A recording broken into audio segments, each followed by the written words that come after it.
Bueno, la percepción es todo, ¿no? O sea, lo que a mí me gusta mucho de la percepción es ver cómo hay una orquesta, ¿no?, debajo, que es esa orquesta neuronal, ¿no?, que para que nosotros ahora mismo podamos estar percibiendo lo que está pasando en este momento, pues eso lo que lleva debajo es siempre una sincronización entre diferentes áreas, diferentes neuronas, ¿no? Entonces, lo que se ha visto y lo que me parece que es muy bello, ¿no?, y yo lo comparo en el libro, ¿no?, pues esas luciérnagas, ¿no?, ese código de luz, ¿no?, que al fin y al cabo pues es electricidad.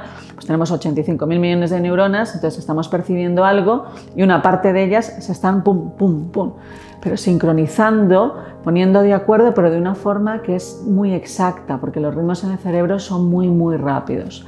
Pero lo que a mí me parece que es más bonito de la percepción, ¿no?, es, aparte de esos mecanismos neuronales que hay debajo, es que la percepción es siempre interpretación. O sea, lo que estamos percibiendo al hacerlo mi cuerpo, al hacerlo, como decía Rick, al hacerlo mi sangre, al incorporarlo, siempre lo hago mío. Entonces, la percepción siempre es subjetiva, es una interpretación.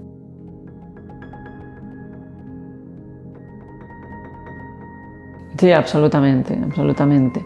No, para mí la mente y el cuerpo son distinguibles, ¿no? Entonces nosotros, pues yo creo que lo podemos ver y yo creo que es un ejercicio que es necesario, ¿no? ¿Por qué pienso que es necesario? Pues por ejemplo, yo pienso que ahora llevamos vidas que no son muy saludables, ¿no? Esto repercute en cómo está nuestro cuerpo. Entonces la actuación de nuestro cuerpo, muchas veces lo que nosotros hacemos es mentalizarla. Por ejemplo, imagínate que nuestra dieta no es lo mejor, entonces tenemos ese tipo de sensaciones abdominales constantes. ¿Y cómo lo interpreta mi mente? Pues siempre como un estado psicológico. Estoy mal, no me encuentro bien, no me motivo, no estoy a gusto, esto no me satisface, ¿no? Eso es porque a veces no hacemos esa separación, ¿no?, entre lo que es el cuerpo y la mente. Podemos separarlas, ¿no?, podemos distinguirlas, pero lo que no podemos es producir esa separación, están completamente fusionadas.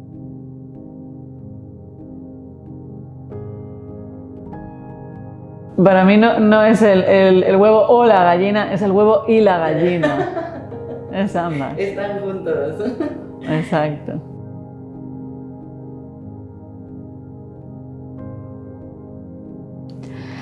Yo creo que, fíjate, ahora cuando estudiamos la relación que hay entre las vísceras, el organismo y el cerebro, lo que sí nos damos cuenta es que para cualquier proceso, por ejemplo, ahora para que yo te pueda estar escuchando, para que pueda estar hablando, todo eso en el cerebro tiene que prepararse, ¿no? Nada es instantáneo aunque nos parezca que lo es. En esa preparación, ¿no?, que es lo que se llama pues subumbral, pues eso se va preparando y yo no me voy dando cuenta, o sea, no es consciente para mí. Entonces, en esa preparación intervienen muchísimo los órganos, ¿no? Van preparando todo hasta que al final, ¡pah! Y mira, yo me imagino al cerebro siempre como una gran medusa, ¿no?, que va recogiendo la información que viene de abajo, con todos esos tentáculos que tiene, ¿no? Va recogiendo lo que está pasando y ¡plum! Ya cuando llega a la parte más alta es cuando yo tengo ese acto, ¿no?, consciente de esto ha sucedido.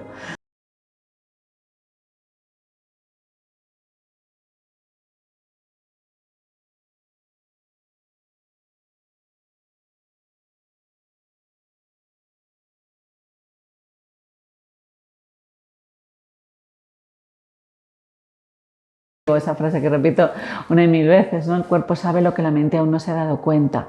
Si nosotros tenemos esa percepción de nuestro propio cuerpo, podemos ir como adelantándonos a aquello que se está preparando. Entonces yo creo que favorece la intuición, porque una intuición no entrenada puede ser muy peligrosa, ¿no? Yo siempre digo que hay que escuchar al cuerpo, pero de ahí a obedecerlo hay un gran paso, ¿no? Entonces ahí es donde cae pues la imprudencia muchas veces.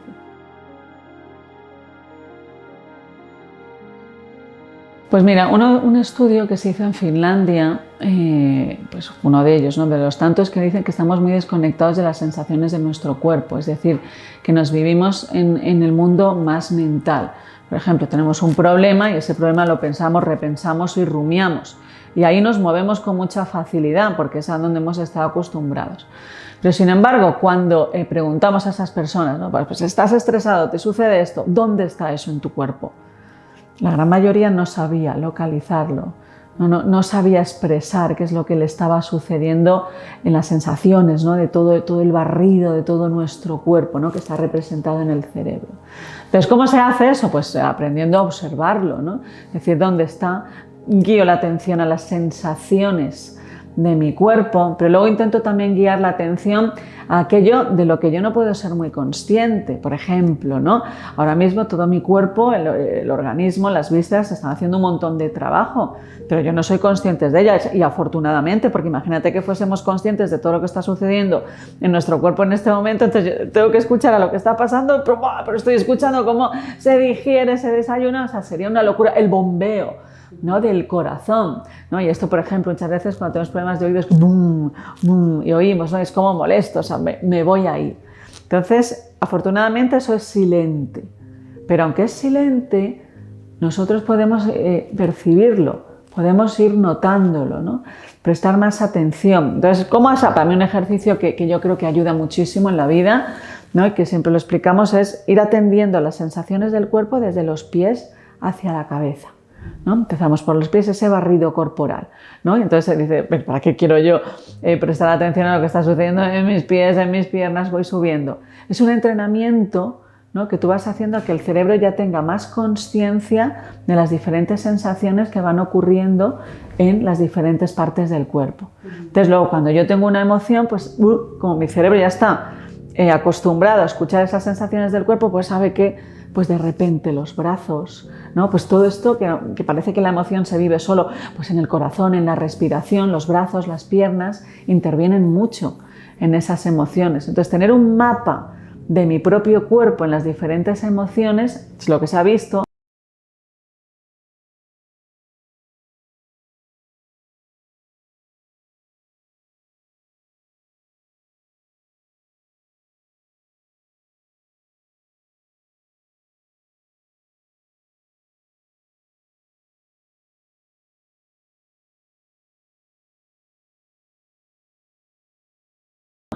Y me preocupa, pues como yo soy una persona que ha estudiado mucho tiempo, ¿no? Porque pues, me dedico a la investigación, he estado siempre vinculada al mundo académico, ¿no? Y algo de lo que yo me quejaba, y me quejo mucho, es que yo he estudiado mucho, he aprendido a hacer cosas que son muy sofisticadas, a lo mejor, pero he aprendido muy poco de mí. Entonces, hay un momento, ¿no? Cuando yo estaba trabajando en Londres, en el King College, que trabajábamos en un laboratorio, tenía unas máquinas espectaculares, tal, y hacíamos cosas, pues eso, muy complejas, ¿no? Pero en aquel momento yo era consciente de que no sabía casi qué hacer conmigo, ¿no? Entonces yo decía, ¿cómo puede ser que yo sepa utilizar una máquina que estaba basada en superconductividad cuántica, una cosa muy compleja? Digo, yo sé más de esta máquina y luego yo no sé qué hacer con mis emociones. No sabía qué hacer, yo me sentía dando tumbos, pero manejando una máquina muy compleja. Y entonces yo decía, pues yo creo que aquí hay un desequilibrio enorme en el sistema educativo. Estamos educando a profesionales más que a personas.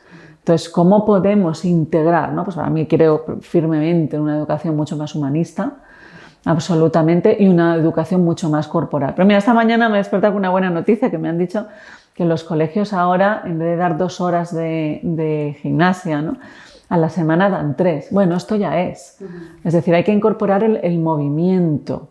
Eso es fundamental. Entonces, ¿cómo un niño puede acostumbrarse a convivir con las sensaciones de su propio cuerpo? Fíjate, cuando nosotros tenemos una emoción, pues me enfado con alguien, estoy alegre, lo que sea, esa emoción se transmite, se hace cuerpo. Si esa emoción no es las sensaciones de mi propio cuerpo, es simplemente una idea abstracta. Estoy enfadada. Pero no vivimos así la situación. Me he enfadado con esto, me he enfadado. Y entonces lo vives en el cuerpo. Pero ¿qué pasa? Que las sensaciones del cuerpo son muy incómodas porque estamos como muy disociados del cuerpo. Entonces, si ya desde pequeños nos acostumbramos a sentir nuestro propio cuerpo, a familiarizarnos con la respiración, que es algo que también me parece tremendo, ¿no? Que te tengas que familiarizar con algo que te acompaña desde el momento en que has nacido, ¿no?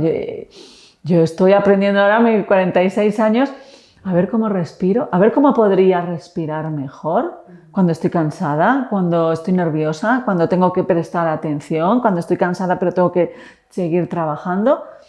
¿Por qué no puedo utilizar mi cuerpo como recurso, ¿no? para que me ayude? Entonces, si esto nos lo hubieran enseñado desde que somos pequeños, cambiaría todo mucho, estoy convencida.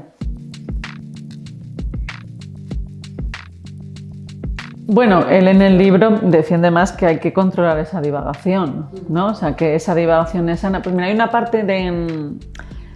o sea, cuando estudiamos, por ejemplo, la naturaleza, ¿no?, intrínseca, por así decirlo, del cerebro, el estado basal que se llama del cerebro, lo que vemos es que tiende a un estado que se llama la red neuronal por defecto. Esa red neuronal por defecto se caracteriza mucho por un ir y venir de ideas en donde no estás en algo en concreto, no estás ejecutando nada, sino que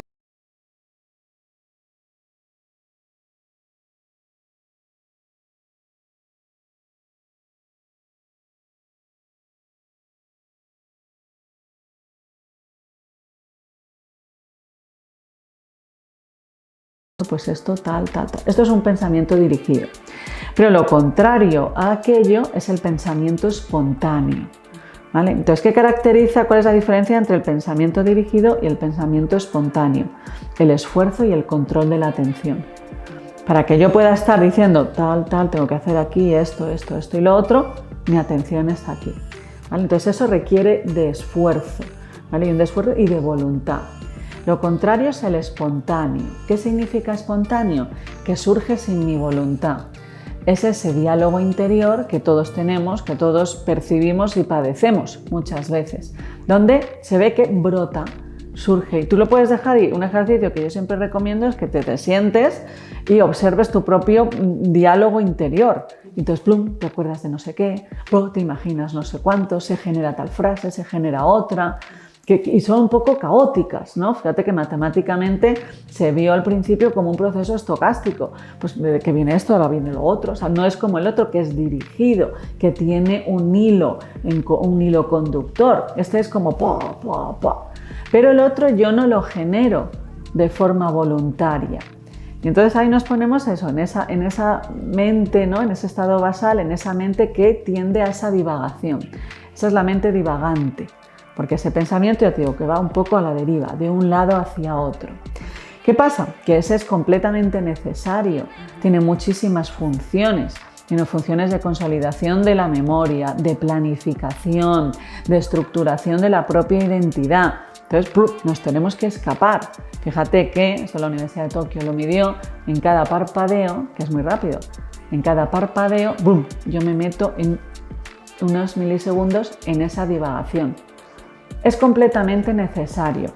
Ahora bien, lo que dicen los estudios, entre otros Harvard, que hizo un estudio muy bonito, es que pasamos, mira, aquí está el pensamiento espontáneo, aquí está el dirigido, pasamos mucho más tiempo aquí, aproximadamente la mitad del día aquí.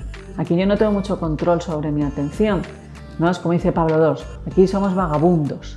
Entonces el cerebro la mitad del tiempo es casi un vagabundo. Entonces hay que pasar de un cerebro vagabundo a un cerebro peregrino. ¿Por qué? Porque es el que sabe hacia dónde tiene que ir, que se va encontrando con muchos obstáculos, ¿no?, como todo caminante, pero sabe que tiene un ritmo, como yo, tengo que pensar algo y me voy a ir, me voy a perder, pero sé que es que tengo que ir hacia allí. Pero el otro es, voy caminando sin ese rumbo. Entonces no se puede suprimir, hay que dejarlo, está muy relacionado con la creatividad, pero una creatividad después del esfuerzo, ¿vale? Entonces en ese rango pues tenemos que saber un poco que hay un penduleo, pero no puede ser que esté aquí todo el rato el péndulo, tampoco allí, ¿vale? Es un penduleo.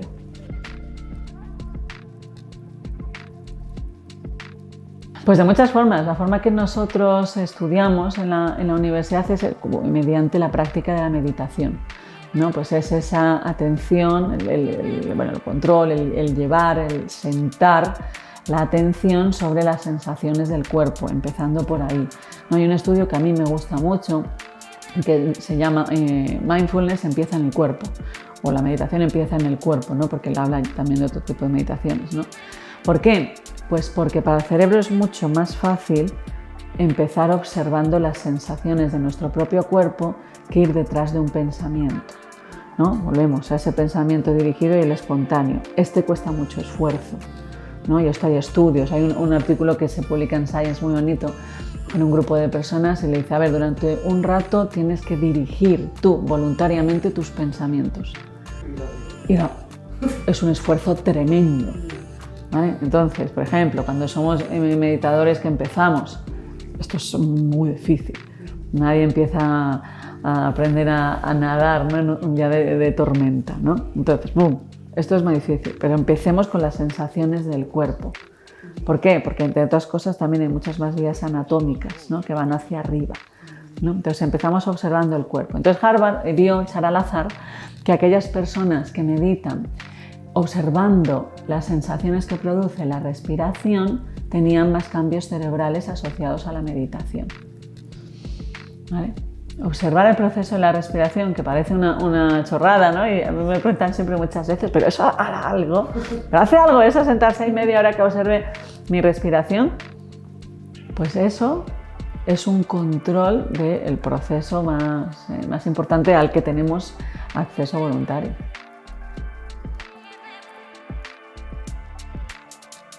Ahora en la neurociencia lo que se ha visto es que hay una interacción entre los órganos, las vísceras y el cerebro. Antes solo estudiábamos el cerebro para intentar ver esos mecanismos neuronales o biológicos que hay detrás de la conducta. Pero lo que se ha visto ahora se habla de 3 ejes: el eje intestino-cerebro, el eje respiración-cerebro y el eje corazón-cerebro. Entonces, quizá el más conocido es la influencia que tiene el intestino sobre el cerebro.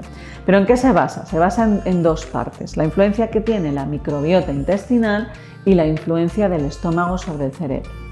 En nuestro intestino vive pues, lo que se llama la microbiota, que es un conjunto de microorganismos que son principalmente bacterias que intervienen en el sistema inmune, en el sistema endocrino y también en el sistema nervioso. Lo que esté pasando en el intestino, esa información de cómo están esas poblaciones de bacterias, se envía al cerebro a través de un nervio, que es el nervio vago, que va vagabundeando por el cuerpo y manda esa información al cerebro. Por tanto, la salud de esa microbiota no solo afecta al sistema inmune y al sistema hormonal y a la salud física en general, que está implicada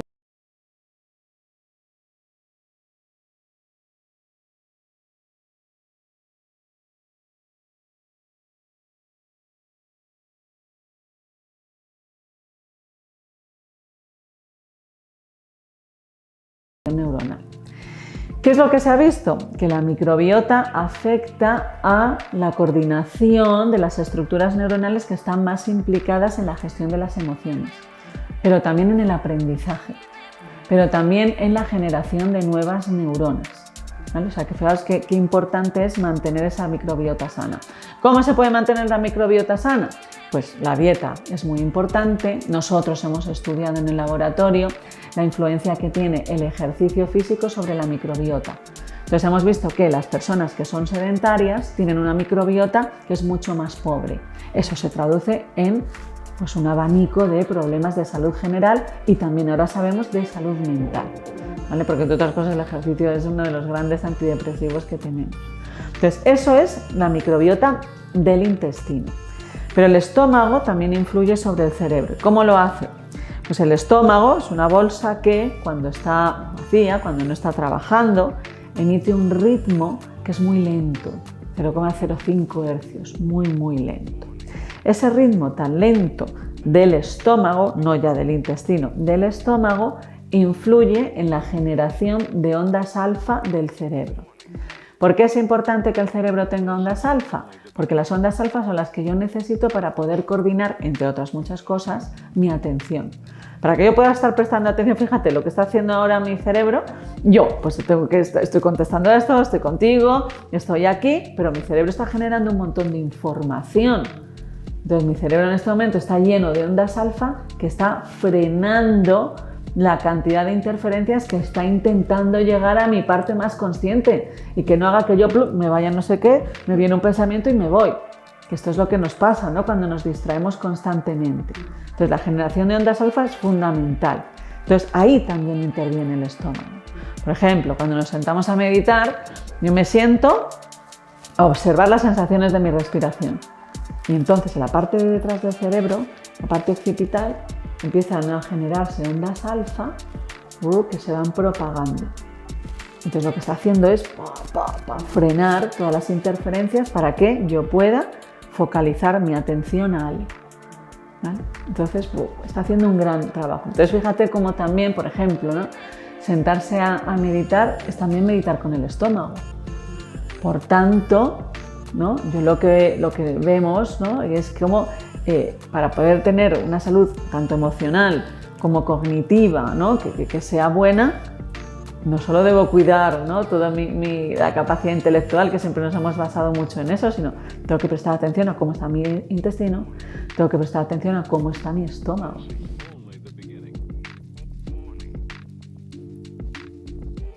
Pues sí, yo creo que nos olvidamos del olvido, ¿no? Y eso es un gran problema, porque afortunadamente olvidamos, ¿no? Ahí pues siempre se habla de este cuento de Borges, ¿no? De Funes el Memorioso, que no podía olvidar nada, se volvía loco, ¿no? El olvido yo creo nos permite vivir, ¿no?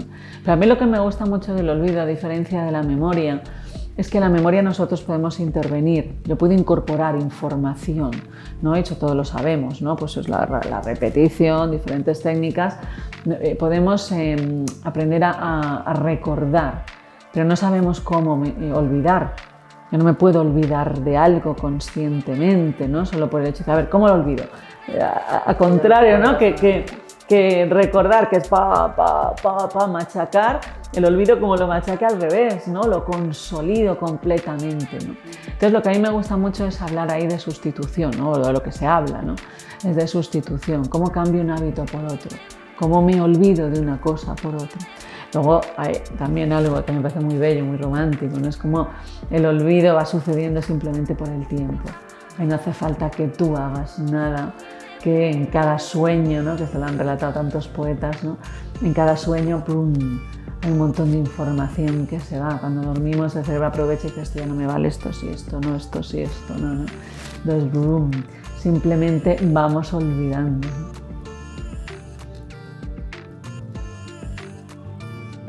Bueno, porque yo soy así. Yo, la verdad que yo escribo libros siempre como si me hablase. O lo que escribo es como si me hablase.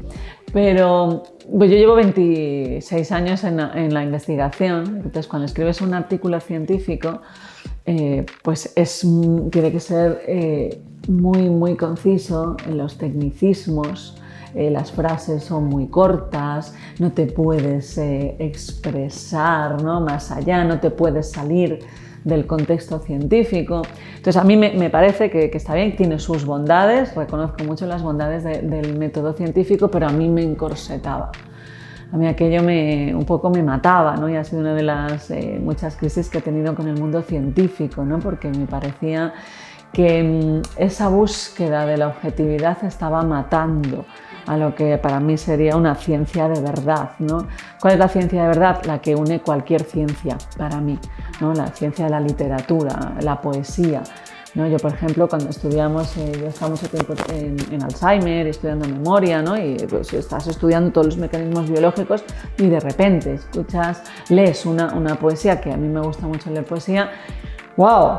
Y entonces de repente comprendes lo que has estado ahí viendo con el laboratorio. Pero la ciencia, yo creo, su bondad es que está pegada a la tierra, a lo que es evidente, a lo que puede ver, a lo que puede medir, y esa es su bondad. Pero también eso es lo que le mata, porque no se puede separar de la tierra, ¿no? No se puede separar de aquello que no puede medir, mientras que la poesía te hace volar.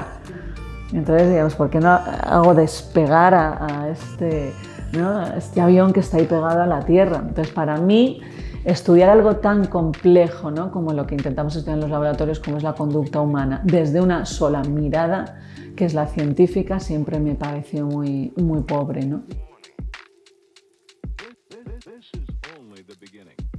Bueno, yo decidí escribir, ¿no?, escribir lo que estábamos estudiando principalmente por dos cosas. Mira, esto fue una vez estando en mi casa, ¿no? Pues estábamos estudiando eso, la influencia de los órganos sobre el cerebro, sobre la salud mental, la influencia de la dieta, ¿no?, del intestino, el cómo respiramos, la salud cardiovascular para pues estar mejor a nivel cognitivo y a nivel emocional. Entonces yo estaba en casa y yo se lo quería contar a mis hermanas.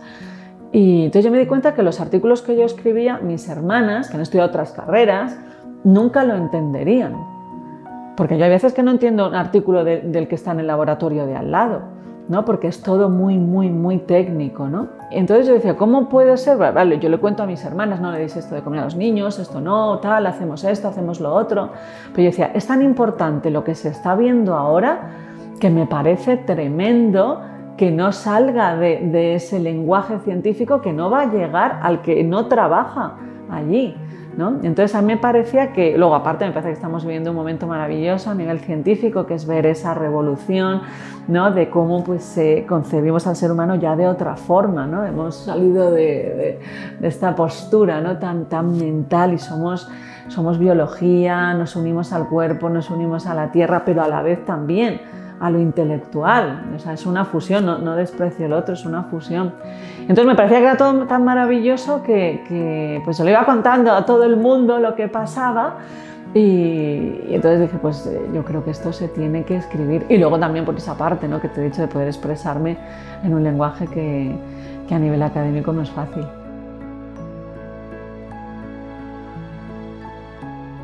No, la verdad que yo lo disfruté mucho. Como en el laboratorio, yo estoy siempre en el mundo de la biotecnología, ¿no? Que es una parte físicos, ingenieros, matemáticos, médicos, psicólogos, ¿no? Entonces el diálogo hay veces que no es del todo fluido. Entonces el estar en ese mundo, ¿no?, donde tienes que hablarle a los médicos de cosas de física y a los físicos de cosas de medicina, pues eso siempre yo creo que me ha permitido mucha flexibilidad, ¿no? Pero sobre todo es que lo disfruté mucho, y principalmente lo que pasa es que me encanta contar cosas. Completamente de acuerdo, completamente. Yo creo que tenemos muchísimo que agradecer a toda la ciencia más técnica, ¿no? Fíjate, pues yo no soy tan mayor y ha cambiado muchísimo la forma que tenemos de medir la actividad del cerebro, de analizar todas las señales cerebrales que suceden, y eso es fascinante. O sea, tenemos una cantidad de información que es maravillosa, las aplicaciones clínicas son tremendas, o sea que eso lo tenemos que agradecer, ¿no? Pero una cosa es esa información y otra cosa es el conocimiento, ¿no? Entonces, desarrollar una ciencia que es casi exclusivamente técnica, a mí me parece que es muy peligroso, pero sobre todo pobre, ¿no? Así lo vivo yo. Yo creo que unir pues toda esa técnica maravillosa, toda esa inteligencia artificial maravillosa, ese complemento, de utilizar también esa inteligencia natural, utilizar las humanidades, utilizar la filosofía, pero la filosofía no como un diálogo, sino para mí la filosofía debiera ser como un hilo transversal a todo. O sea, poner filosofía en cualquier cosa, ¿no? ¿Por qué? Pues porque, entre otras cosas, me parece que podemos llegar a un momento que es un poquito complicado, ¿no?, que es decir, hasta dónde está la libertad de la técnica, ¿no? Ahora se habla de los neuroderechos. Dentro de poco será fácil manipular la actividad cerebral sin que tú te des cuenta. Ahora mismo lo hacemos, pero tenemos una máquina muy grande, entonces te puedes dar cuenta que te están poniendo algo encima, pero dentro de poco, a lo mejor, ¿cómo lo vamos a hacer de forma sutil que yo puedo estar manipulando lo que te está pasando, ¿no? Entonces, si eso no lo sabemos, pero no hemos desarrollado ese espíritu crítico, por otra parte, y si se convierte la ciencia y la técnica en casi la única forma de conocimiento, la hacemos demasiado autoritaria. Entonces, por eso yo siempre digo que me parece que es muy peligroso ser analfabetos de los tecnicismos, porque con 4 tecnicismos, te parece que te quedas así. Mientras que si sabes un poco de lo que te están diciendo, pues desarrollas un poco tu propia libertad, ¿no? Y exigencia también de cuidado, no hagas esto, no hagas lo otro, ¿no? Entonces yo creo que en este momento es casi una obligación.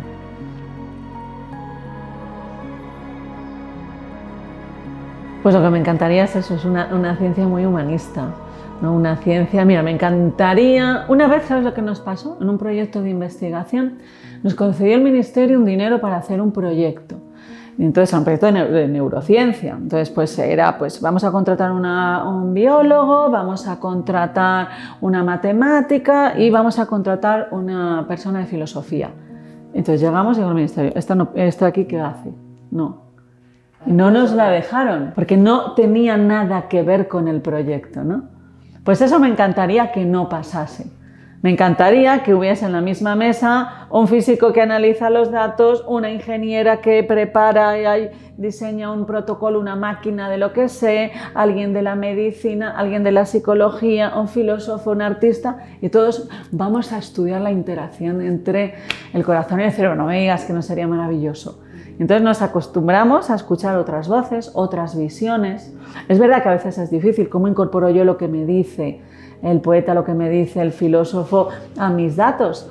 Pero muchas veces a la hora de diseñar un proyecto, luego en las matemáticas cada uno que haga lo suyo, ¿no? Pero a la hora de diseñar la idea, a mí me gustaba mucho, ¿no?, cuando se dice, ¿no?, que cuando tú elaboras una pregunta ya estás sesgando la respuesta. Si esa pregunta, dice, vamos a estudiar tal, vamos a investigar no sé qué, si esa pregunta la hemos diseñado entre muchas visiones, la pregunta ya tiene otra naturaleza que si solo la he elaborado yo, con mi bagaje, ¿no?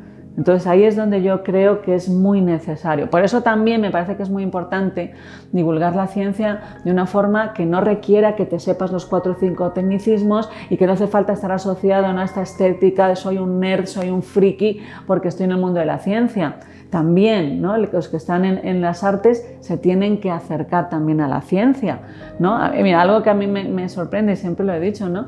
Si a ti nos preguntan quién es Velázquez y yo no sé ni qué es un pintor, soy una absoluta analfabeta, me caen palos por todos lados, pero si tú sales a la calle y preguntas a las personas cómo es una célula, cómo es un átomo, qué es una neurona, había una encuesta que se hizo aquí en Madrid, ¿no?, quién era Ramón y Cajal, el 70% no sabía decirlo. O sea, hay una gran incultura de la biología, ¿no? Entonces esa parte es la que yo creo que tienen que, pues eso, hagamos este tejido entre todos, hay muchos hilos allí.